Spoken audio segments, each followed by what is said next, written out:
Styttist í sveitarstjórnarkosningar og við höfum verið að fjalla þær í einn eða annarri mynd alla daga hér á Samstöðinni. Í gær vorum við með greiningu á því að þetta væru sennilega innihaldslausustu og lágkúrulegustu sveitarstjórnarkosningar sem að væri að blasa við okkur. Það er reyndar skoðun margra að það sé erfitt að finna kjarnamála í upptakti þessara kosninga. En í dag er röðin komin að því að þið fáið að kynnast framvarðasveit Viðreisnar í Reykjavík. Það eru komnir hingað 4 fulltrúar og verið þið velkomin öll sömul, svo maður byrji bara á því að kynna ykkur í þeirri röð sem þið sitjið. Þá þú ert Eyþór Máni Steinarsson. Vissulega. Og þú ert yngstur, er það ekki? Ykkar 4 í herbygginu. Já. Og sko ég var að reyna að pumpa þig hérna hvað þú værir og það kom ýmislegt upp úr dúrnum. Nemi, myndlist, leigubílstjóri. Áttu hopp líka? Einn af, já. Ég er meðstofnandi og framkvæmdastjóri hopp. Það er kannski það sem ég þekktastu fyrir. Já, þannig að þú ert allur fjandinn. Já. Bara hvað sem þú vilt. Og nú langar þig að verða borgarfulltrúi líka. Já, að minnsta kosti varaborgarfulltrúi. Já, maður skildi nú ætla að það væri bara nóg fyrir sem þú værir að djópa. Já, ég trúi því að maður getur alltaf látið gott að sér leiða á fleiri stöðum. Já. Þannig að ég... Einmitt. Og þú ert bara 27 ára gamall. Já, einmitt. Og ég stærðar hellingur. Sem þér er stellingur? Já, ég man þegar mörg ár sko sem liða, þetta er ekki... Ég man þegar ég var 30, það var einhver myrkasta stund í lífi mínu, mér varst allt vera búið, þannig ég skil hvað. Ég er nefnst þetta hverju ári sko, ég skil þig. Heyrðu, en hérna næst á dagskrá er Margrét Rós Sigurjónsdóttir. Já, hæ. Vertu velkomin, hæ. Takk. Þú ert athafnakona og umhverfisfræðingur. Já. Í kringum fertugt. Já. Og ert þú með pólitíska reynslu? Já og nei. Ég starfaði fyrir stærstu náttúruverndarsamtök Svíþjóðar þegar ég bjó í Svíþjóði mörg ár og þá var ég að vinna sem svona að kenna fólki að vera lobbyistar í umhverfismálum. Það var mjög skemmtilegt. Þannig að það var svona pólitísk reynsla að greina flokka og hvernig maður tala við á, en ekki sjálfur í pólitík. Ertu þá lobbyisti Viðreisnar? Nei, ég myndi ekki segja það. En ég myndi ekki segja það sko. En þetta var svona meira svona hvernig maður kennir, eða hvernig maður hvetur fólk til að vera hafa áhrif á sko, í sínum sveitarstjórnarkosningum ef maður brennur fyrir eitthvað. Hvernig ýtir maður í nógu hart að sínum fulltrúa, sama hvað flokki er í, til þess að tekja markaðu. Þarna var svona umhverfismálin voru þau mál sem þetta fólk vildi ýta. Þannig að það er svona fyrsta reynslan mín af pólitík. Svo flutti ég til Íslands og þá varð ég aðstofakona þingflokks, eða sérst framkvæmdastjóri þingflokks. Þannig að ég hef unnið á Alþingi og það er gaman. En ég held að ég er að fara í pólitík svolítið út af því að það skiptir við máli að börnin treysti sér að labba í skólan og við séum ekki börnin mínir í mikluðum skólum sko. Það er eitt drifkraftur og svona. Þannig að það er nærumhverfið kannski sem að ég hef meira áhuga. Einmitt, og ég vonast til þess að við komum aðeins betur á umhverfismálunum á eftir. Já. Björg Magnúsdóttir, þú ert náttúrulega kannski í hópnum ásamt Róberti, ég veit það ekki, sem ert svona einna þekktust. Og við höfum svo sem lengi haft þig fyrir framan okkur, heyrt í þér og haft þig á skjánum. Búin að vera fjölmiðlakona og handritshöfundur. Og þú ert komin á þennan vagn núna, þekkt fólk sem fyrir pólitík. Já, ég vil taka undir með Margréti minni það, sko, við erum hér, við erum að stíga inn í pólitíkina og við erum að miklu leyti bara fólk, Reykvíkingar sem höfum bara séð einhvern veginn inn í hverfunum að grunnþjónustan er ekki til staðar, hverfin hafa drabbast niður og okkur bara svona við finnum það á eigin skinni og okkur mislíkar hvernig farið er með peninga almennings og við viljum leggja okkar af mörkum og bjóða okkur fram til að láta gott á okkur leiða. Það er nú svona dræfið mitt sko. Það snýst ekkert mína fortíð í sjónvarpi eða annað. Nei, þetta er nú samt staðreind sko að oddvitarnir í þessu borgarstjórnarkosningu eru náttúrulega þekkt fólk og það er náttúrulega orðið mjög snúið að ætla sér framgang í oddasæti í stjórnmálum á þess að þú sért þekkt.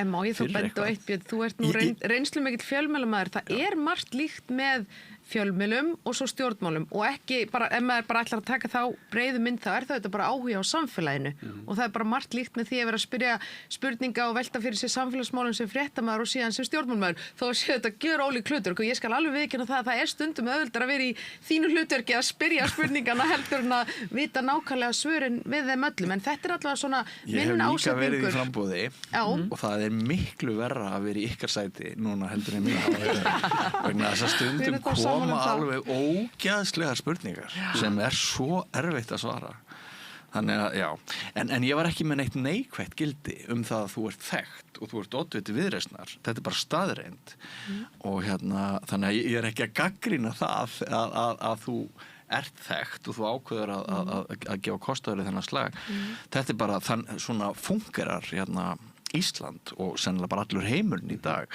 að til að geta leitt einhvern hóp þá þarftu að hafa gert hluti sem að gera þig þekkta. Já, ég er svona að einhverju leyti sammála en ég er svona allavega fyrst og fremst fyrir mér þá snýst þetta ástríðu fyrir málefnunum og fyrir því að gera Reykjavík betri fyrir næstu kynslóð og það er bara algjörlega innlegt og það er eitthvað sem ég veit að við hér höfum öll og eigum öll sameiginlegt. En ef þú væri svona óþekkt Björg með sömu hugmyndir þá hefur sennilega ekki orðið ágengt í Já, segð þú mér ekki sé ég þennan hliðarveruleika sko? Nei. En mér finnst bara áhugavert við sjáum eiginlega alla oddvitann núna þeir koma og skrýttum áttum svo Ari Edvald og eitthvað svona og bara, hvað er þú að gera hana? Já, hann er náttúrulega bara að vita allir hver hann er Já, ég meina það er nú stjarnan í kosningunum sem að mörgum finnst er Silja Sóley sem er oddviti sósíalistana. Hún er nú ekkert þekkt og kemur bara nánast bara fullsköpuð inn í þetta hlutverk og mörg okkar dáumst að henni og hvernig hún getur talað sínu máli við kjósendur. Þannig að þetta er nú ekki alveg algilt hjá þér sko. En hún hefur ekki mælst inni. Það er aðeins vatnaskil, það gæti verið hún komist inn. En það er nefnilega mjög áhugavert með að hvað er talað vel Silju að fylgið hefur ekki mikið hækkað. Og það er náttúrulega tikkar við þetta alheimstrend að við þurfum að tengja, við þurfum að þekkja fólk sem við ætlum að kjósa. Ég held líka samt að í því samhengi sé það líka að því í síðustu kosningum voru mjög margir sem kusu flokka sem komist ekki inn.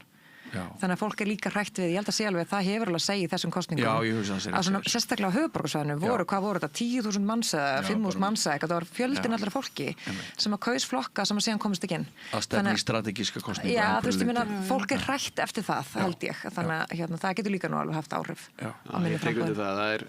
Og það sem við erum að bjóða fram, sko, er þessi breiði hópur með mikla þekkingu og sterkan bakgrunn úr atvinnulífinu. Við erum einna 3 sem að stöfnu fyrirtæki í Reykjavík og ég er ekki viss að það séu svona margir sem að á öðrum listum sem að hafa verið í atvinnurekstri. Þannig að við erum að koma með þá reynslu, við erum að koma með mikla reynslu úr stjórnsýslu, af þinginu, úr fjölmiðlum og þú veist bara hérna og það. Þannig að við erum að bjóða fram svona breiðan hóp einmitt til þess að hafa þann styrk til þess að geta farið inn í borgarstjórn með góða tengingu við atvinnulíf og við borgarbúa og foreldrar og einhver sem er búinn að koma sínu börnum á legg og Eyþór sem er ekki byrjaður í barneignum þannig að við höfum svona mjög víðtæka reynslu af samfélaginu þannig að það er það sem við erum að bjóða fram þessi breiði hópur. Þú ert hver?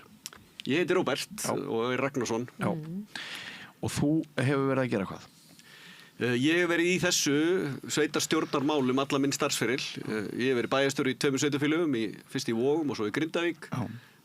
Síðan var ég í minni eigin ráðgjöf sem var bara sérhæfð ráðgjöf við sveitarfélög og rekstur og stjórnsýslu sveitarfélaga. Og svo var ég á KPMG, þau keyptu félagið mitt og ég var hluthafi þar og stjórnandi á KPMG. Þannig að ég bara verið í þessu að hjálpa sveitarfélögum við að bæta sinn rekstur og taka góðar ákvarðanir. Já, og þú ert í öðru sæti? Ég er í öðru sæti, já. Og ertu nýr í Viðreisn? Nei, ég er búinn að vera bara frá upphafi. Já. En sum ykkar eru nýr í Viðreisn eða hvað? Já. Tiltölulega. Þú líka? Já, ég er búinn að vera í Viðreisn síðan í sumar. Síðasta sumar, já. Ok, og hér hefur komið fram að 3 ykkar hafi stofnað fyrirtæki. Það er mjög impressíft. En þá spyr maður sér líka spurningar hennar. Er svona forréttindaslagsíða á þessum hópi? Er þetta allt sem bara einhverju svona mega vinnarar og ógeðslega flott fólk og fær brjálaðar hugmyndir? Okay. Ég skal aðeins, málið er þetta ekki spurning vegna sem málið er að það er oft svona smá svona hort á bara, já, ég er atvinnurekandi. Sko, atvinnurekendur borga sér náttúrulega síðast laun. Þú veist, ég hef, sko, ég og maðurinn minn erum í veitingabarsunum, þú veist, þetta bara mæli ekki með, sko. Bara ef við hefum bara farið í eitthvað annað, fara að flytja inn snus eða eitthvað til Íslands, þú veist, þá værum við bara í göggjustuði, sko. En, þú veist, að reka veitingastað gerir maður ástríðu. Og og maður borgar sjálfum sér síðast laun ef maður færi þau, sko. Þannig að hjá okkur er þetta, ákveða hark líka. Þannig að maður hefur líka skilning á því, þú veist, og veit að búin að díla við kerfi sem vinni ekki með manni og þú veist, það er líka þetta sem að maður kemur með inn. Það er ekki bara eitthvað svona, já, það er svo æðislega gaman að skila svo góðum ársreikningi. Þú veist, þetta er ekki það, sko, heldur ákveðin sigla og ákveðið, þú veist, bara eitthvað svona, hey, bara let's do it. Við pröfum þetta bara, virkar ekki alveg allt. Það er líka það. Það sem við eigum með sameiginlegt hérna er að við höfum séð eitthvað í borginni sem við viljum laga. Við erum ekki að fara inn í þetta af einhverju pólitísku framapóti til að búa til eitthvað langtíma feril hérna. Það er það sem að gera okkur kleift að vinna svona rosalega vel saman. Að við komum öll með okkar eigin svona bakland inn í þetta, okkar eigin ástríður og áhugamál sem að er það sem að dreifa okkur inn í þetta, sem er svona tímabundið umbótaverkefni til þess að laga, koma inn í borgina, laga það sem okkur finnst að og skilja við hana betur en við komum að henni. Já. Algjörlega, og ég menna þetta snýstu það að ég er búin að vera í þessari almannu þjónustu bara, eins og ég segi, allan minn feril og maður vill alltaf einhvern veginn skilja betur við en maður koma að og þetta snýstu að skapa góðar aðstæður fyrir börn og fyrir framtíðina og ég meina ég var bara barn í Breiðholtinu að alin upp að lágtekjufólki, sko, það er ekki sem maður hafi verið að koma í gegnum einhverju silfuskeið og við höfum öll okkar sög, okkar bakgrunn og það sem við höfum verið að vinna í og það er eins og Margrét segir, það er seglan og að geta klárað mál sem held ég einkennið þennan hóp sem við erum með. Já, og bara aðeins til að grípa þannan bolta. Mér finnst svo gaman, mér finnst framtakssemi vera orð sem er dálítið ríkjandi í okkar röðum. Við erum svona, við viljum fara að gera, við viljum fara að klára, við viljum fara að halda áfram. Við erum ekki að fara inn að leita okkur á þægilegri innivinnu og setja milljón fundi. Við viljum miklu frekar vera í þessari orku þar sem við erum að framkvæma fyrir borgarbúa. Þannig að borgarbúa finni fyrir þjónustunni inn í hverfunum en ekki kerfinu í ráðhúsinu. Það er sterkt frumkvöðlega element í þessum hópi. Við þetta borð. Ég skal samþykkja það. og þá er það spurning, sko, eru það nýju stjórnmál? Frumkvöðlarnir? Já. Ég held að það hafa nú alltaf verið þannig, sko. Já, ég vil segja það, sko. Þú veist, öll þessi metnaðfullu verkefni, orku, hitaveituvæða Reykjavík og allt þetta, þetta kemur ekki frá því af ykkur íhaldssemi, sko. Þetta kemur frá nýsköpun og að hugsa langt fram í tíman, að vera með eitthvað vision og síðan að framkvæma það. Algjörlega. Og ég held að það er akkurat það sem við þurfum að hafa, þú veist, það er... En hvernig gengur mörgum frumkvöðlum að vinna saman? Af því að frumkvöðlar eru nú oft svona bara... Jú, þeir eru auðvitað mjög oft flinkir að starfa með öðru fólki, en stundum er þetta nú svona spesmanngerð, sko. Já, ég meina frumkvöðlar sem að hafa sameiginlega framtíðarsýn og geta séð fram á veginn að þeir finna lausnir á því. Og ég held að það hafa alltaf verið þannig og við þurfum að hafa kjarki að taka þessar stóru ákvarðanir og minnst gott er að Eyþór minnist á hitaveituvæðingu og önnur svona stór samfélagsleg verkefni og mikil andstæða. Það var bara mikil andstæða við það að hitaveituvæða, sko. Þetta var vesen fyrir fólk. Þannig að þetta er betra fyrir alla. Svartið sjónvarp þótti sömu stjórnmálum betri hugmynd heldur en sjónvarp í lit. Menn voru á móti símanum, það er mótmæli Vestmannaeyjum þegar internetið kom þangað. Já, það er allar stórar ákvarðanir umdeildar og fólk eru ósátt, en það er hlutverk stjórnmálana að hafa þá framtíðarsýn og seglu og þetta er frumkvöðla kraft til þess að fara og finna lausnir og klára mál þó svo það sé andstæð og yfirleitt er það bara hávær minnihluti en við þurfum að geta komist í gegnum það. Mér langar, má ég skjóta aðeins inn í hérna því að tala um þetta væri svo leðilegar kosningar og ómerkileg kosningamál og svona. Ég ætlaði það eftir, já.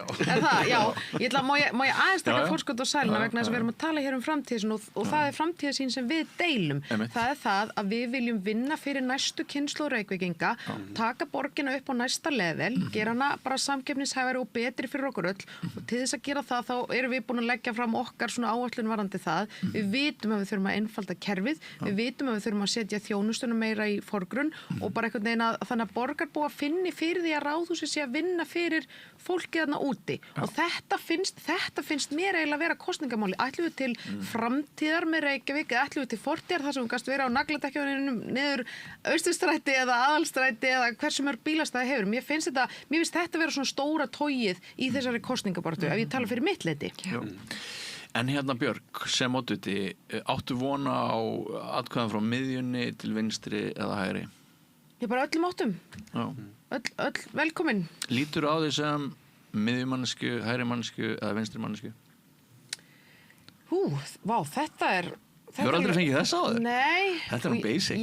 Ég myndi nú svona segja að ég meina Viðreisn þarna svona aðeins hægra megin við miðjuna og það er svona einhver allavega staðsetning sem bara hendar mér ágætlega. Og mér finnst við vera að tala bara nákvæmlega á þessum nótum eins og við erum að gera hér. Við erum framfarasinnar, við viljum fara að gera hluti, við viljum hætta þessum töfum og biðleikjum og vesinni í skýslum og ráðum og nefndum og þessu þvaðri og blaðri, við viljum fara að gera. Ég veit ekki hvar þú vilt staðsetja það, hvar er framtakssemi á hægri og vinstri ásnum, sko. Ég bara seg þú mér, sko. Ég meina við erum, Viðreisn hefur svolítið skilgreint sig sem svona vinstri velferðar flokk og hægri hagstjórnar og verið að spila svona á þessa ása og ég meina þessum hópi hér er fólk sem getur gert hvoru tveggja og það sem ég er svo áhugavert í þessari kosningabaráttu sem kannski snýst ekkit rosa mikið um hægri vinstri heldur kannski um einhverja lausnir og margir vilja bara quick fix lausnir, við erum ekki þar er að umræða til dæmis umhverfismál er ótrúlega lítil og ég held að þekking og reynsla umhverfismálum í toppsætum á lista fyrir borgarstjórnina sé mest hjá okkur. Þannig að Margrét er að koma til Íslands með mikla reynslu og þekkingur umhverfismálum í Svíþjóð og þannig erum við með manneskju sem að þekkir og getur verið að vinna raunverulega lausnir í umhverfismálum sem aðrir eru bara ekkert að byggja. Nei. Tekur undir þetta, sko. Já. Og við öll. Gott og vel, bara Má ég skjóta inn í að þú varst að spyrja mig að vinna saman? Já. Sko, ég bara treystu okkur, þetta verður sko, það er búið að vera fáránlega gaman í þessari kosningaherferð. Við höfum unnið eins og einn hugur, bara bókstaflega eiginlega næstu því þannig. Kannski ekki alveg, það er ekki hægt að segja það alveg, en svona eiginlega og það sem ég finnst að vera svo ótrúlega huggulegt þegar maður er að stíga sín fyrstu skref hérna sem pólitíkus er hvað það er búið að ríkja mikið traust gagnvart að við erum búin að skipta með okkur verkum. Þú veist, það er alveg áhugavert að mæta í pallborð. Þú veist, ég er búin að horfa mikið af fundum og mæta í þá sjálf með annarkvort mínum kollegum eða sem frumalandi. Og það er síðan bara frá sumum flokkum alltaf sama fólkið. Þú veist, við erum bara með breidd, en þetta er líka breidd, getur ekki bara, hún kemur náttúrulega, hún kemur út í við treystum kortur og vinnum vel saman. Þetta held ég að sé alveg svona, við erum að standa okkur vel þarna, sko. Það er gaman.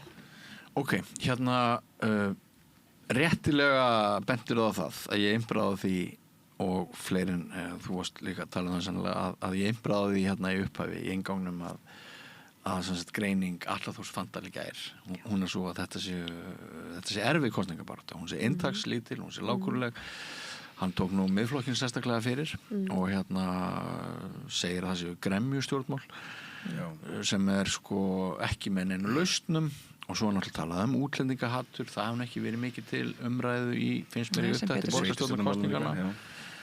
Já, en það eru samt alveg, sko, Mogginn í dag er alveg með hérna 2 síður í röð sem að svona eru, ok, ég ætla ekki að fara nánar út í það.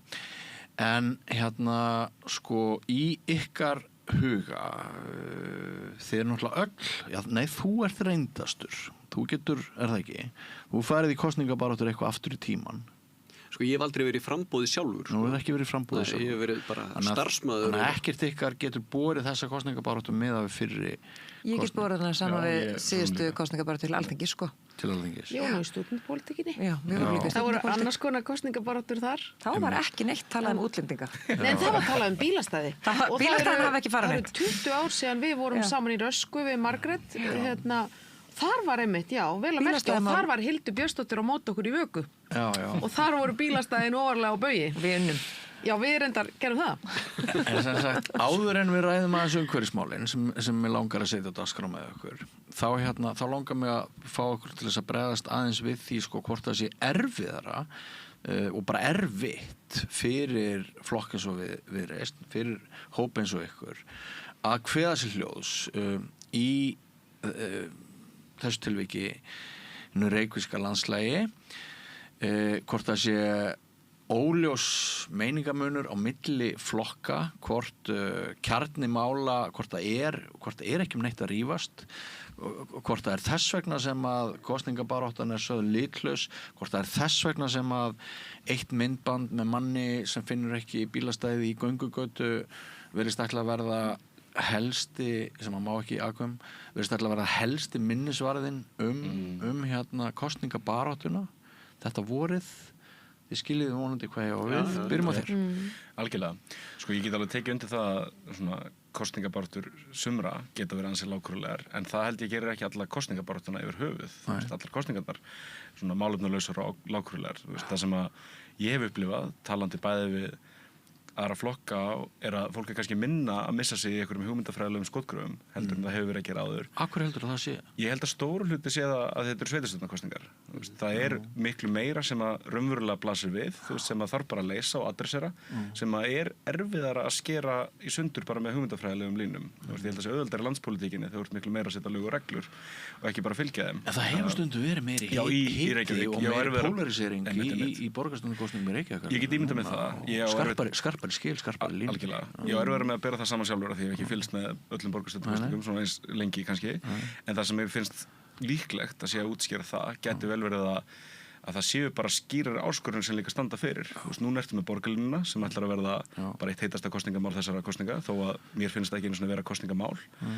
Og síðan ertu með rekstur borgarinnar og þetta eru svona ekkert eitthvað æsi spennandi málefni sem að margir kjósendur eru ekkert sérstaklega svona, hvað maður segja, heitt í hamsi en eru samt svona mjög raunverulegar og áþreifanlegar áskorunir sem liggja fyrir borginni og þá er erfiðar að komast í eitthvað svona mikla draumsýn og framtíðaróra. En trúir þú á einhverju hugmyndafræði sem að hinn öflin er ekki talað fyrir?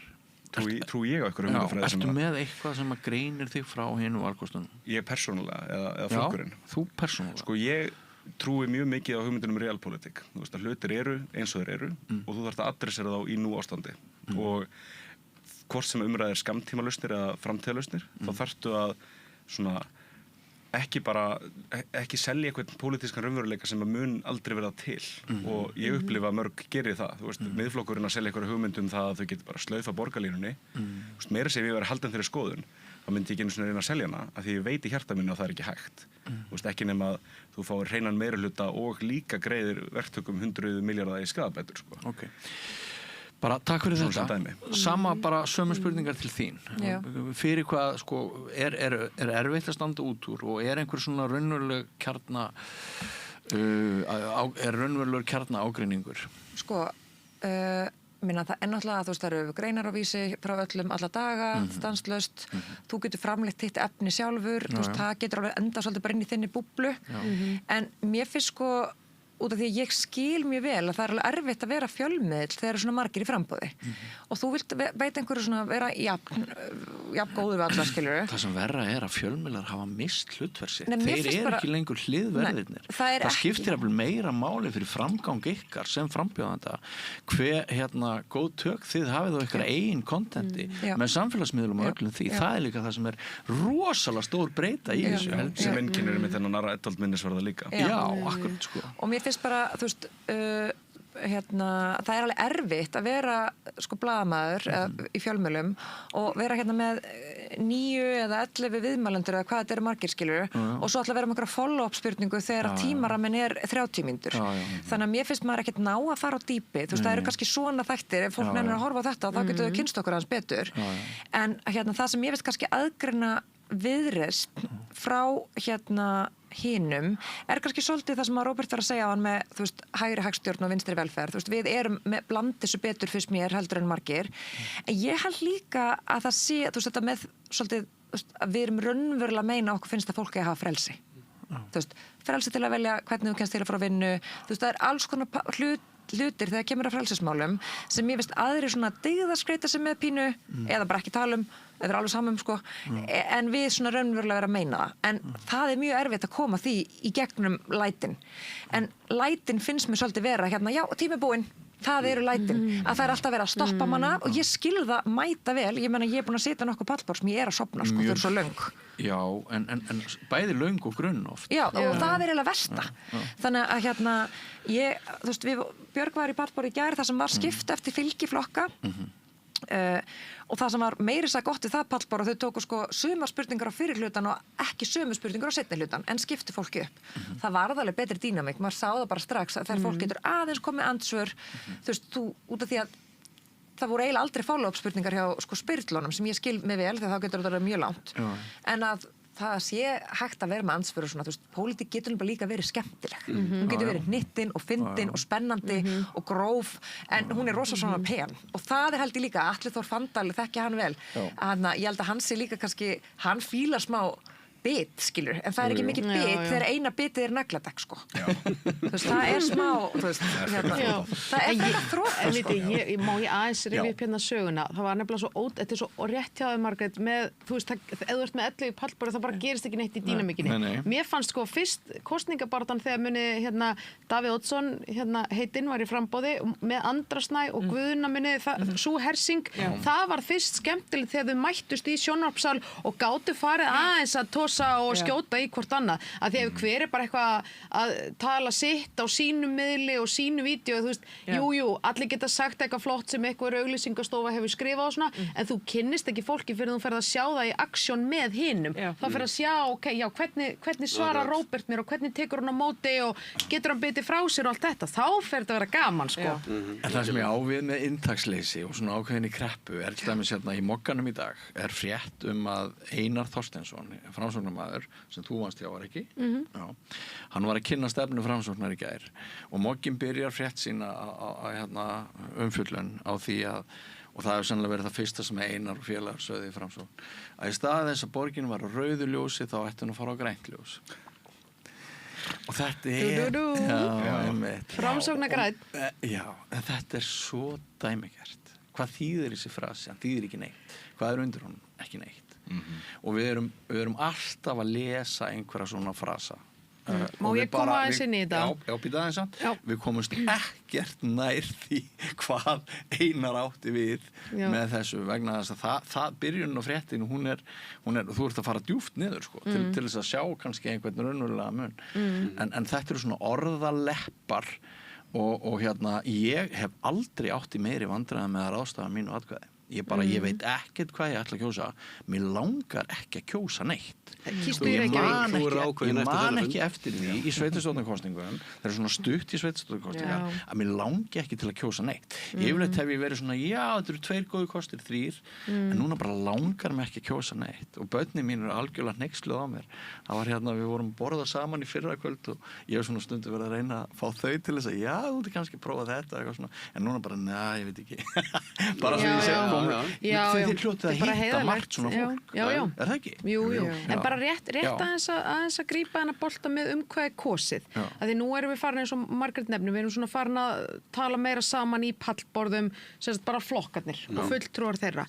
Mér finnst línur vera rosalega mikið að skýrast og eins og ég sé þetta, eins og ég var að tala hérna aðeins áðan, mér finnst þetta svolítið vera fortíðarþrá og inn í því er niðurbrot á því sem algjört niðurbrot á því sem hefur verið gert. Hverjir eru í fortíðarþránum? Við vitum að Miðflokkurinn er þar. Það kemur mér á óvart hvað Sjálfstæðisflokkurinn er að stíga langt í þá átt varðandi samgöngusáttmálann og varðandi borgarlínuna. Já, að því nú vitum við það, Björn, að það er búið að tala um hennar samgöngusáttmála í áratug eða meira og öll sveitarfélögin og höfuðborgarsvæðinu sem eru nú mörg með Sjálfstæðisfólk í forystunni, öll eru að vinna samkvæmt því plani. Þetta er einn kreppa kosningana að það er svo mikil upplýsingaóreiða þessa borgarlínu. Það veit enginn hvort hann á að styðja þessa borgarlínu eða ekki. Það veit ekki hvort hún er raunverulega komin á stað. Það veit enginn hvort þetta eru milljarðar sem er verið að kasta á glæ og ætlum að kasta fleiri milljörðum á glæ. Það leikur fullkomið vafi þetta allt saman. Hún hefur verið fórnarlamb skortsádýft líka. Af því að það er með því að vera svona mikið að stýra sinum eigin miðlum og flokkarnir að gefa út bara sitt eigið efni allt þetta, að stýra sin eigin umræðu fullkomlega. Maður man ekki sjálfur hvað maður las á RÚV og hvað einhver brjálæðingur var að henda fram að mann. Og þetta gerir það verkum að þau segja frasa sem að þú getur líka bara beinleins ekki verið ósammála. Sínum ábyrgð í uppbyggingu samgangna. Þú veist, þetta getur komið frá hverjum sem og þú getur aldrei tekið afstöðu gegn einhverju. Þú veist, þú segir... Hver ykkar leið í gegnum þetta? Gegnum þennan hávaða, þú veist? En bara eitt varandi þetta, nú erum við að tala við fólk á hverjum degi og við, Robby, vorum í prófkjöri í janúar og svona. Það hefur mistekist að tala það við Reykvíkinga hvað borgarlínan og þetta bara staðrend. Hvort sem okkur líkar betur eða verð. Þetta bara þannig. Ég bara hringi sko ótrúlega marga og það bara svo margir sem bara borgarlínan, það ekki léttlest og það ekki neðanjarðarlest og það svona, þú veist, þetta betri strætó. Það það sem þetta og þú veist, og jú, eitthvað miklu betri strætó. Miklu betri strætó og þú veist, en það svona grunnhugmyndin. Ég held að þetta sé eitt af stóra veseninu, sko. Þetta orðið dálítið svona stigmatíst orð og svona, þú veist, þetta eldfimt orð, en þetta eitthvað sem og svo fer maður dýpra inn í samtali við fólk og maður svona fer að spyrja, myndur vilja losna undan 2-3 einkabílum í rekstri á þínu heimilu? Allir eru til í það. Það vilja allir fá bættar samgöngur.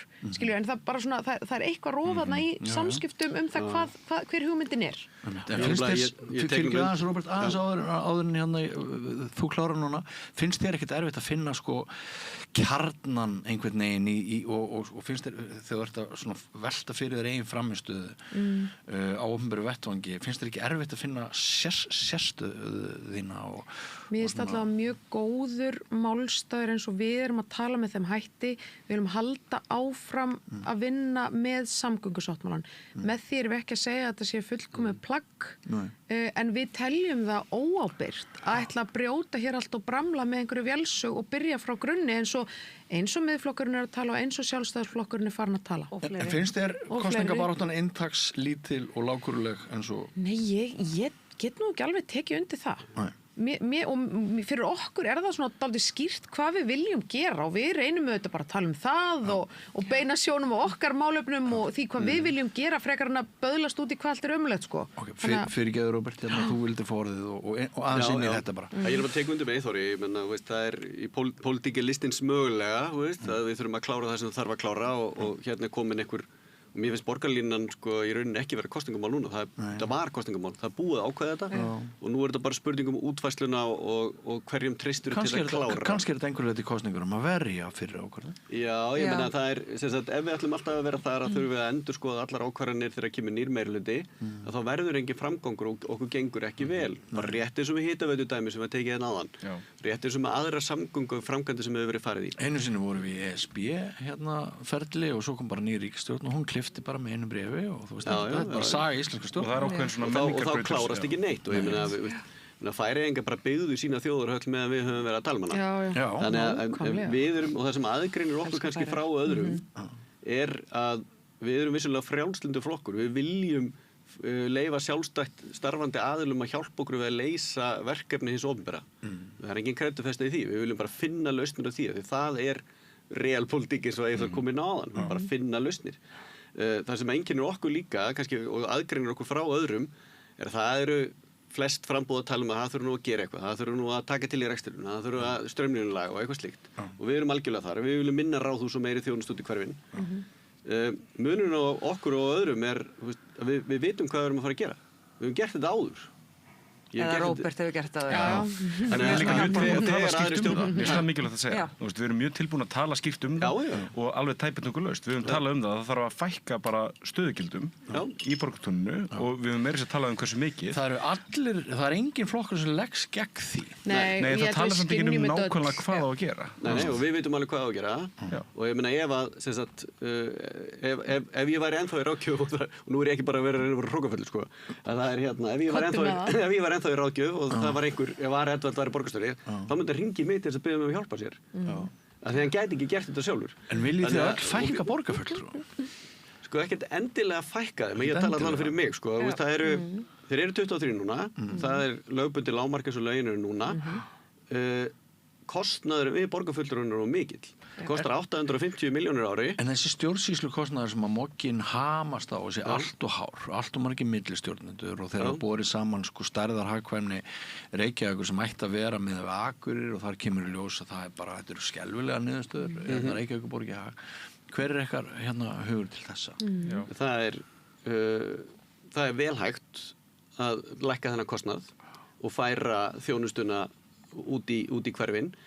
Það er tiltölulega einfalt og ég veit að hljómar kannski einfalt að segja það, sko, en það er tiltölulega einfalt að lækka þennan kostnað milljarð og koma því út í þjónustu fólk. Mögulega meira og þar myndum við vilja byrja á okkur sjálfum og segja, ok, það eru 850 milljónir á ári sem kostar, sem er launakostnaður borgarfulltrúa og varaborgarfulltrúa.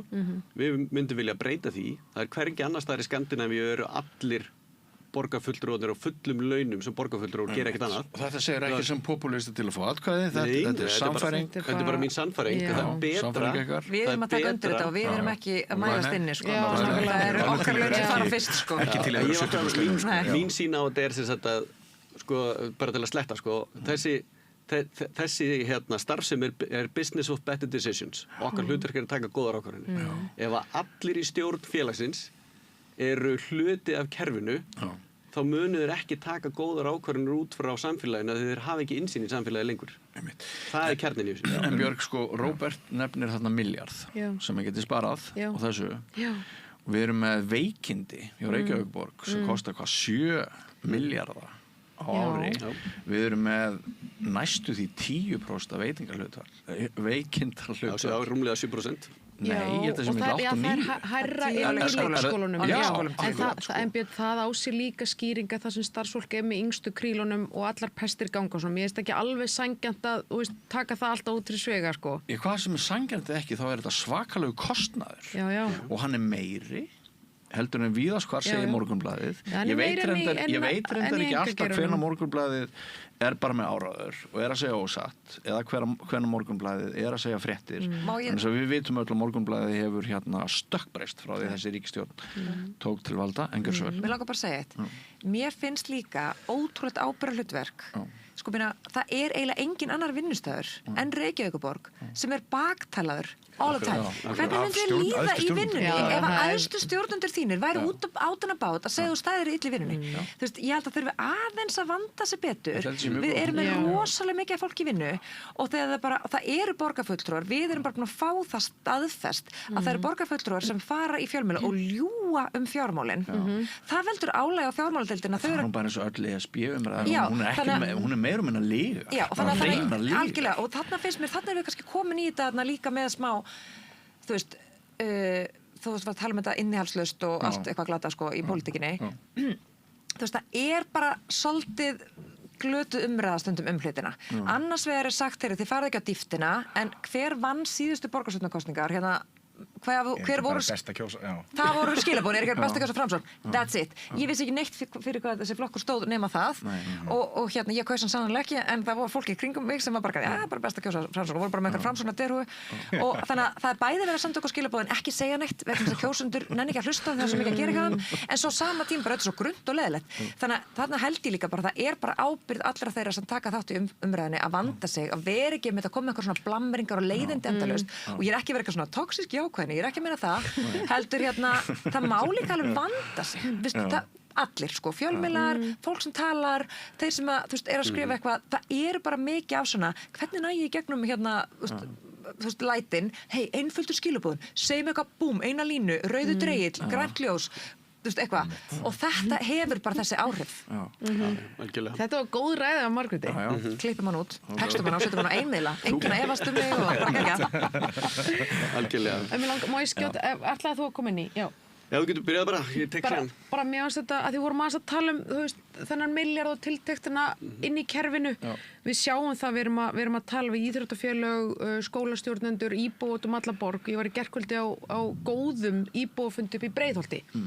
Sko, innviða skuldin sem við erum að taka við fyrir næsta kjörtímabil og þetta er ekki sexy mál, þetta er ekki skemmtilegt mál, þetta er ekki svona eitthvað æðislega spennandi nýtt projekt sem við erum að fara að tala um hér.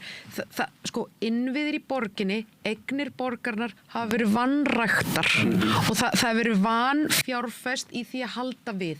Við verðum að gera okkur grein fyrir þessu inn í næsta kjörtímabil og hvað er pólitík? Jú, pólitík er margt, en pólitík er líka forgangsröðun. Og hvernig ætlar að... Hluta þessum veikindi sem við talum með mikla. Ég ætla nefnilega að koma inn á það vegna þess að við sjáum það líka í tölum og það er búið að gera könnun meðal það er bara við sjáum það hvernig starfsfólk í leikskólum og skólum, það er fullt af kennurum út allt land sem vil ekki vinna hjá borginni að því að meðal annars húsakosturinn er ekki mannsæmandi og þetta er eitt af því sem við verðum að ráðast í. Þetta er ekki skemmtilegustu peningarnir að þurfa að setja 10 milljarða í að gera við það sem við eigum en þetta er nauðsynlegt og þetta er ábyrgt. En við heyrum svolítið þessa orðræðu að það sé aumingaskapur hjá Reykjavíkurborg, þetta sé sveitarfélag sem að þurfa að taka til hendinni. Ég meina miðflokksmenn og sjálfstæðismenn og fleiri segja þetta ýmist beint eða óbeint. Ekki fallegt að kalla komandi starfsfólk kúltúrvandamál hjá Reykjavíkurborg og það er stundum tengt því að Dagur og þeir sem koma eftir honum, það sé svona samfylkingar, agaleysi og aumingaskapur og allt þetta og þetta er bara það er Það er magnaði að heyra þetta frá fólki sem að til þess að hafa verið í atvinnurekstri sko. Það er alltaf sko með hægrið að það er svona skiplagt og það er hraust og duglegt og svo svolítið mín líka stundum. Mættur alveg draga á því. Þetta er þetta hljóma svolítið eins og menn hafi verið í einhverjum atvinnurekstri þar sem að starfsfólk voru bara fangar sko. En það eru milli 11 og 12 manns að vinna á borginni, frábært starfsfólk sem er að reyna að leysa úr þjónustu við borgarbúa hverjum degi og þetta er mannaflsfrek þjónusta. Við þurfum bara fólk til þess að veita þessa þjónustu og við verðum að skapa þeim bestu starfsaðstæður, þá eru þau ánægð að þau veitir góða þjónustu og það er það sem við þurfum að gera og grundvöllurinn þar eins og Björg er að segja er að húsnæði sé í lagi, að stuðningur stjórnenda sé í lagi að við séum að skapa hana starfsaðstæður sem eru samkeppnishæfar borgin er stærsti vinnuveitandi kennar á Íslandi við eigum að vera í forystu þar við eigum að vera með bestu starfsaðstæður fyrir kennara til þess að við vilji vinna hjá okkur og þjónusta borgarbúa. En nú eru kennarar konur á fín laun. Já, en það er starfsaðstæðunar sem er ekki nægilega góð. Og þetta snýst ekki bara ef fólk hefur verið í atvinnurekstri og vitum við það að við keppum ekki bara í launum, við keppum í starfsaðstæðum og það er líkið. En er þetta að gera meiri kröfur núna á kennara eftir að þeir eru bara konur og fínulega? Það er verið að gera meiri kröfur. Þeir eru eiginlega að vera sálfræðing, félagsþjónusta, þú veist, finna út úr það eru börn með greiningar, börn sem tala ekki tungumáli, ég meina það er brjálað að gera hjá kennurum. Og þú veist, ef þið væri ekki með þessu laun, það væri held ég bara ekki skólar virkir, það væri bara farin. Og mér finnst bara, ég er með börn í mjög miklum skólum, það er rosa gaman, þú veist, það er því að það sem er svo áhugavert það eru tugir kennarar, síðast þegar ég heyrði voru þetta 19, það er svolítið síðan sem eru búin að hætta út af veikinum, þau verða veik börnin mín eru í frábærum skóla þeir eru í Laugarnesskóla, það er bara, þetta er æðislegur skóli, ég elska þessa kennara hann er fallegur, hann er bara grútmiklaður og það er náttúrulega freka glatað en sko skólastjóri Laugarnesskóla núna, sá sem er núna en líka Sigríður Heiða sem var undan, þau urðu að verða einhvers konar sérfræðingar í flutningum og myglu þau urðu ekki skólastjórnendur út af því þannig að kennarar sem fá að kenna börnunum en ekki alltaf bara, jæja krakkar, nú pökkum við í kassa færið eitthvað á vegnum, það er sunnanátt, það lekur inn það er satt atriði úr Laugarnesskóla að það er bara verður blautt í einni stofu sem dóttir mín er í vissri átt þegar er rigning, þú veist, þetta er ekki það sem kennararnir fóru í kennó sko til þess að vinna við, þannig að við erum bara að bjóða fólki upp á að mörgu leiti bara glatað, þú veist, það er ekki vinnan sem að það er, og það er alveg ljóst að þegar þú veist ekki alveg til hvað sér ætlast það eru erfiðustu starfsaðstæðurnar og þegar þú ert kennari og langar að kenna börnunum og standaði vel þar en það er búið að ætlast þér og setja ykkur skipulagsfræðing og flutninga á milli skólastofa, þetta er ekki gott. Amen. Sko, hérna tíminn er að hlaupa frá okkur við getum verið hann margar klukkutíma mjög gaman að spila augur en hérna ég ætla að enda bara á smá spjalli umhverfismálið mitt af því að við hérna komum aðeins inn á þau áðan mér var send hérna í morgun frétt þar sem hérna einhver erlendur fjölmiðill er að fjalla svifryk uppáhaldsmálefni og það er víst þannig ég held ég fái nú sérfræðingi næstu viku hérna til þess að lækni til þess að ræða við mig hérna það er víst þannig að það eru toppar hérna álagstoppar, Ártúnsbrekkan og fleira þú kannski veist meira það sem er bara hræðilegt fyrir lungnasjúklinga og astmaðið fólk verður nálægt ætti bara að vera bara banna börnum og lokað og allt það og hérna loftgæðin eru sem sagt svona mismunandi góð. Við höfum varið eftir stöðum líka, við höfum varið töluverðir orku í að ræða borgarlínuna og mér langar kannski bara svona rétt í lokin að velta því upp af hverju þið og stjórnmálaflokkar fyrir kosningarnar eru þið ekki opnari bara fyrir því að allur strætó verði gjaldfrýr, að þetta verði bara allt saman ókeypis til þess að reyna að hraða umbreytingunum sem þurfa að verða, reyna að auka sáttina, það er talað kúltúr, einkabilskúltúrun og allt þetta. Er þetta ekki algjör no-brainer þótt að þetta séu einhverjir peningar sem að ekki koma inn? Eru þið ekki bara ótrúlega aftarlega á merinni að vera ekki öll sammála bara þetta? Bara byrjum á þér. Já, það er mjög vinsælt ódýrt kosningamál að segja þú allir einfaldlega að gera frítt í strætó. Það er bara... Ég er ekki bara góð rögg. Sko, það eru ákveðin rök fyrir að gera eitthvað svoleiðis tímabundið átaksverkefni til þess að sannfæra fólk að þjónustan sé orðin góð þegar að það er búið að gera hana góða. En það sem fylgir því er lengri tíma vandamál. Sko, nú er þetta erfiður baggi að standa fyrir því að strætói ekki að verða frýr, en það hefur sýnt sig í nánast í öllum þeim löndum og stöðum þar sem strætó er gerður frýr, þá grotnar niður þjónustan yfir tíma. Þetta er kannski gott til skamms tíma. En hvað með Akureyri? Já, Akureyri er með verstu strætóþjónustu á Norðurlöndunum. Það hata allir Akureyri strætó og notar enginn þó hann sé gefins. Í alvöru? Já, þetta bitnar nefnilega... Ég bjóð þarna í 25 ári, ég kannast ekki við... Nei, þetta er sem ég heyri frá Akureyringunum sem ég þekki. Viltu heyri mér? Hún fer ekki einu sinni... Mér finnst þetta bara frábært. Hún fer ekki einu sinni á flugvöllin, þú veist, þetta er... Það er pólitísk ákvörðun, það var til þess að vernda hagsmuni leigubílstjórana. Það var alltaf mál, sko. Sem eru rosalegur þrýsti hópur. En nú erum við að tala um umhverfismál. Já, algjörlega. Nei, það er alveg hægt að gera strætó gefins eða ókeypis í eitthvað tíma, en það sem gerist í kjölfar þess er að hann verður fyrir miklu meiru, skulum segja, pólitísku braski. Hann verður miklu meira fórnarlamb pólitíkur af því að þetta er orðið bara, og fyrir utan sko hvernig pólitíkin bregst við því, þá er viðhorfsvandamálið að þetta sé gefins og þetta sé þar af leiðandi eitthvað ómerkilegt eða eitthvað sem að svona þú berð ekki sem virðingu gagnvart hlutum sem eru alveg frýr og hlutum sem þú borgar eitthvað fyrir. Er það ekki bara einhver svona hagfræði sem á deilum?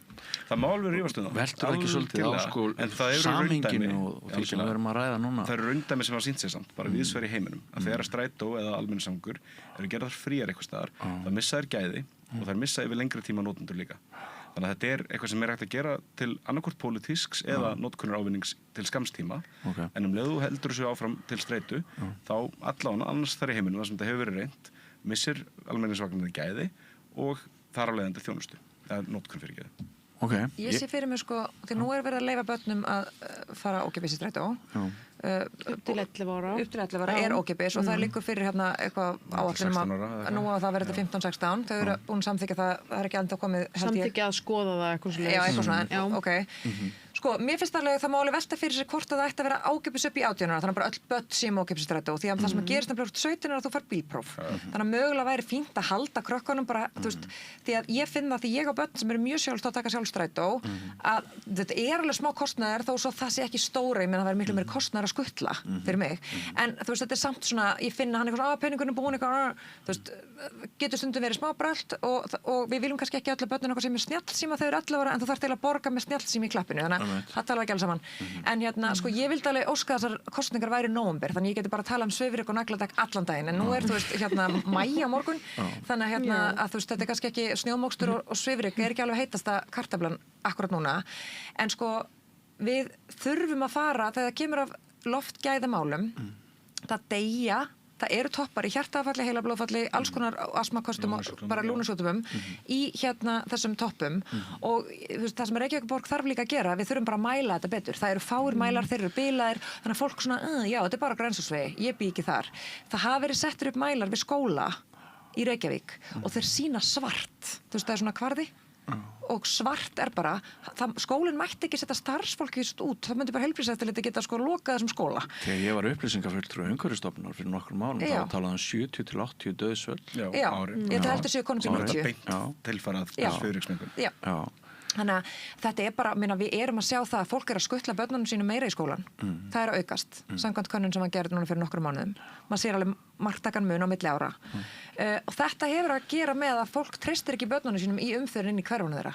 Þannig að þetta er bara svona risa vandamál. Við þurfum að tryggja að börnlappi, fólk þarf að nota bílinn minna, við þurfum ekki öll að vera á nagladekkjum. Við þurfum ekki ókeypis strætó.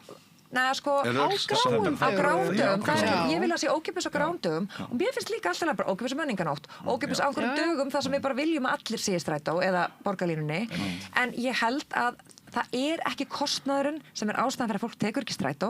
Ástæðan fyrir að fólk tekur ekki strætó er að þau treysta honum ekki alveg, strætóskilin er ekki nógu góð, þau standa út í einhverju vonsku veðri og svo strætó seinna og svo er hann fastur í umferð. Þannig að við þurfum að laga hvernig strætó virkar og fólk getur stólað á hann eins og maður gerir erlendis og allir borga í stórborgum fyrir almenningssamgöngur á þess að segja múkk. En heldur þú, Björg, að sáttin borgarlínuna, hún gæti ekki falist í einhverjum svona millileikjum?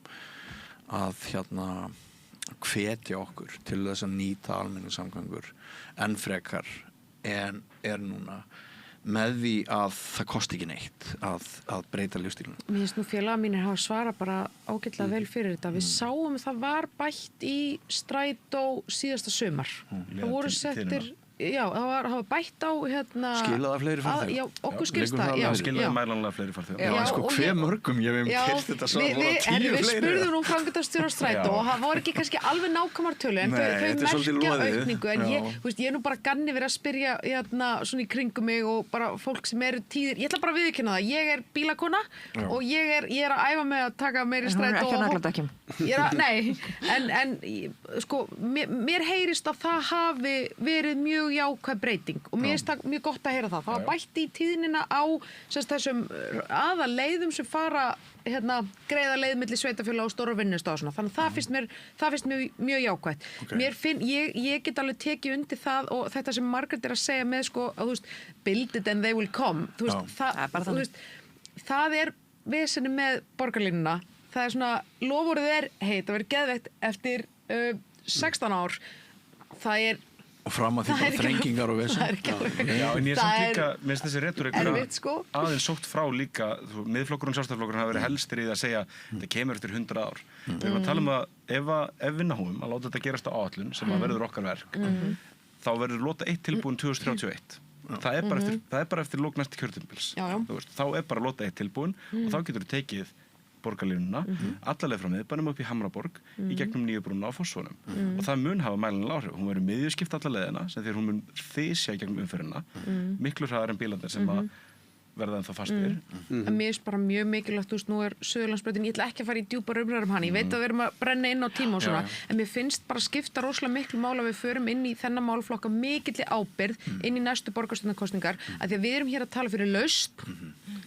Hvað eru hinir flokkarnir að gera? Þeir eru að tala fyrir niðurbroti, þeir eru að tala um það að nú rífum við allt upp með rótum, milljónir funda, milljónir fjárfestinga, þetta tímamóta samráð á öllu höfuðborgarsvæðinu, milli ríkisins og sveitarstjórnanna allra. Þetta er algjörlega uník. Mér finnst ekki allt frábært í þessu plaggi, ég ætla samt að styðja það og fara inn með það mission að koma þessum málum áfram. Þetta er lausn sem er á borðinu og við erum að vinna eftir. Við verðum að sýna ábyrgð í því að fara inn með það hugarfar, að halda áfram. Algjörlega, og ég eins og ég sagði á hann, okkar hlutverk er að taka góðar ákvarðanir og það eru stundum erfiðar og við þurfum að fylgja eftir því sem er búið að leggja upp og hluta því að taka góðar ákvarðanir er að vita hvað við erum að tala en ekki bara byggja okkur í tilfinningu. Þannig að bæði Margrét og Eyþór eru búin að minnast á við vitum ekki hvað loftmengunin er mikil af því við mælum ekki nóg og við vitum ekki hvað eru margir farþegar í strætó af því við mælum það ekki nóg. Þannig að við þurfum líka að setja fjármagn í það að afla gagnan svo við getum tekið raunverulega góðar ákvarðanir. Mjög skemmtilegt að fá okkur öll í heimsókn. Kæra þakkir fyrir að koma. Ert þú sannarlega borgarstjórnar efni Viðreisnar? Ég er það, já. Hún heitir Björg borgarstjóri Símon mínum, sko. En ég myndi treysta öllum hér, sko. Verður ekki toga milli eitthvað tveggja því þú ert svo vanur að... Nei. Já, það er nú það. Ég myndi treysta Robba og ég... Hvað ætlaði að gera við hann? Robert verður svokallaður MVP í öllu borgarkerfinu. Ég myndi treysta þessum manni í hvaða verkefni sem er. Mjög vanur að vinna með fólki og aðstoða og koma góðum málum til leiðar, sko. Og ég veit að það er mikil öfund í öllum flokkum yfir því að Róbert Ragnarsson sé á lista hjá Viðreisn. Af því að þetta er reyndasti maður í sveitarstjórnum á landinu. Ég ætla bara að leyfa mér að segja takk fyrir þetta. það. Maður getur flett upp í honum. Já, það er Er þetta að gera geggjað, þetta? sko. Já, ekkert, maður gerir bara En svona. við vinnum bara mjög vel saman eins og fram hefur komið, þannig að við munum verkaskipta afar vel. Einmitt. Kæra þakki fyrir komin öll. Eyþór Máni, Margrét Rósa, Björg Magnúsdóttir og Róbert Ragnarsson. Búið að vera gaman að fá ykkur í heimsókn. Gangi vel. Takk fyrir okkur. Og áfram göngum við göttuna, kæru hlustendur, ekki fara langt, nýr kapli eftir andartak. Góðir fjölmiðlar eru mikilvægur partur af því súrefni sem sérhvert samfélag þarf á að halda. En góðir fjölmiðlar, þeir þurfa ekki endilega að vera hlutlausir, en þeir verða að vera sjálfstæðir. Alveg eins og góðir háskólar og traustir dómstólar þurfa að vera sjálfstæðir. Þeir þurfa að þjóna fólkinu, ekki valdinu. Ég heiti Þorvaldur Gylfason og ég styð samstöðina.